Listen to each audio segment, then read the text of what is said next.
Karachi police office में पहिरों भेरो सिंधी सकाफ़ती ॾियारे जी मुख्य तकरीब कोठाई वई। सकाफ़ती तकरीब में IG सिंध रिफ़त मुख़्तार ख़ासि महिमान तौर शिरकत कई। सकाफ़ती तकरीब में मुख़्तलिफ़ फ़नकारनि फ़न जो मुज़ाहिरो करे भरपूर दाद हासिल कयो। उन मौक़े ते सिंध TV न्यूज़ सां ॻाल्हाईंदे IG सिंध चयो त सिंध धरती हमेशह अमन ऐं भाईचारे जी प्रचार कई आहे। संदसि चवणो हो त हू सिंध वासियुनि खे सकाफ़ती ॾियारे जूं मुबारकूं ॾिए थो। कल्चर के हवाले से आपको पता है अजरक और जो अजरक और टोपी का इसका क्या मकसद है, इज़्ज़त का और मोहब्बत का। और आज का दिन खुशियों का और मोहब्बतों का दिन है।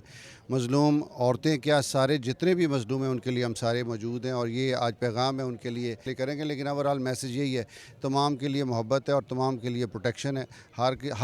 हर इंसान की हमारे लिए हर जो सिंध वासी है उसकी जान माल और आबरू की हिफाजत हमारा फ़र्ज़ है और उसको हमने करना है और हमने मोहब्बत का पैगाम बांटना है, इज़्ज़त देनी और इज़्ज़त करनी है सारी। DIG इस्टेब्लिशमेंट पीर मोहम्मद शाह सिंध TV न्यूज़ सां ॻाल्हाईंदे चयो त सिंध क़दीम तहज़ीब आहे, उहा इंडस वैली सिविलाइज़ेशन आहे। संदसि चवणो हो त हिते आबाद क़ौमनि सिंध खे पंहिंजे नाले सां सरियो आहे। पीर मोहम्मद शाह चयो सिंधी टोपी ऐं अजरक सिंधी सकाफ़त जो हिसो आहिनि। खेनि फ़ख़्रु आहे त हू क़दीम तहज़ीब जो हिसो आहिनि। मुंहिंजे ख़्याल में तमामु बहितरीन स्लोगन आहे। असांखे मिली करे इहो वचन करणु खपे त असां पंहिंजी नियाणियुनि जो ख़्यालु कयूं, उन्हनि खे पढ़ायूं, उन्हनि खे दुनिया में उन मक़ाम ते खणी वञूं जिते उहो कंहिं बि नियाणी दुनिया जी उन सां कुल्हे सां कुल्हो मिलाए करे पंहिंजो हिसो विझी सघे पंहिंजे मुल्क जी इकोनॉमी में। कराची पुलिस ऑफिस में सिंधी सकाफ़ती तकरीब दौरान पुलिस एहलकारनि बि सिंधी गीतनि ते रक़्स करे ख़ुशी जो इज़हार कयो।